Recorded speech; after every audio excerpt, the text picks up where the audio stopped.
This is a good matchup and both present some stylistic challenges for each other that I'm looking forward to. Yair Rodriguez is tall, he fights long using a lot of kicks, he stands at 5 foot 11 inches, and the last time Frankie fought someone that tall in recent memory was against Charles Oliveira, who stands at 5'10". That'll be the biggest factor for Frankie, I think, being able to get inside the reach, avoid taking damage from kicks, and throw hands on the inside or try for takedowns. Considering Yair is mobile, it'll probably benefit him to attack with leg kicks too. How Frankie was able to hit Oliveira was using a lot of fakes and feints, level changes, and 3-punch combinations where he'd hit the body and end with a shot to the head. But that didn't stop Oliveira from successfully landing kicks and knees. Oliveira really doesn't encompass much of Yair Rodriguez's style other than the body type because he has a tighter Muay Thai stance, whereas Yair stands much wider and side on at times.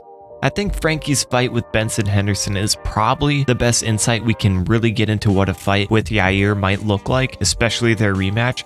Henderson was able to use plenty of leg kicks, specifically to Frankie's calf, to keep him out of boxing range and to upset his stance. Whenever Frankie did get into range, Henderson would attack with a check knee to the body, and this was repeated for the entirety of the fight without much adjustments. Frankie did land his shots here and there, even a knockdown I think in round 1 or 2, but Henderson kept that fight at his range for 25 minutes. He stood side on and threw axe kicks, body kicks, low line side kicks, essentially a series of Taekwondo techniques to keep Frankie at range. In the first fight, Henderson threw many more kicks to the body that Frankie was able to catch consistently, and that's one of his best assets. Look at any number of Edgar's fights, and you'll see how adept he is at catching his opponent's kicks and attacking with his own, or turning them into takedowns. However, in the rematch, Henderson chose to keep body kicks at a minimum and either go low or high with them. Edgar lost both fights by decision. Where I think Frankie will have most success, aside from perhaps throwing leg kicks, is pressuring Yair, which really won't be an easy task. Many opponents have tried to do this, and it seems to work but only temporarily. I'm sure Edgar will be able to secure takedowns, but I question to what extent they'll be effective. Not only may Yair's size be a factor in Edgar's ability to hold him down or maintain top control, but Yair is very crafty off his back. Perhaps Frankie can chain takedowns together and keep Yair constantly working to defend for a significant amount of the fight and take a decision victory. It's also possible Frankie is able to catch Yair in the pocket when he flies in with knees or punches. That's how Yair was knocked out in his 3rd professional fight. In my opinion, the pure volume of Yair is going to be a big factor. Edgar has to find a way to shut down his offense right away because I believe spending too much time on the outside will ultimately fail. The constant attack with kicks is going to give Frankie issues as he tries to close the distance.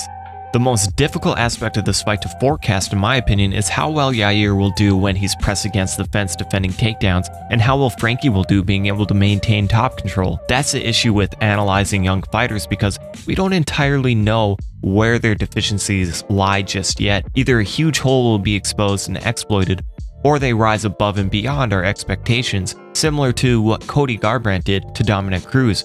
Frankie Edgar has never been stopped in the octagon, only has 5 losses out of 27 fights, all being by decision and mostly 5-round fights. He also fought to a draw with Gray Maynard. It's very risky to bet against Frankie Edgar in this fight, and perhaps it's not worth a bet at all. Now, from my perspective, I'm leaning Yair Rodriguez to pick up a decision win with high volume and activity, and to be honest, I've even felt maybe a submission is possible given how crafty he can be.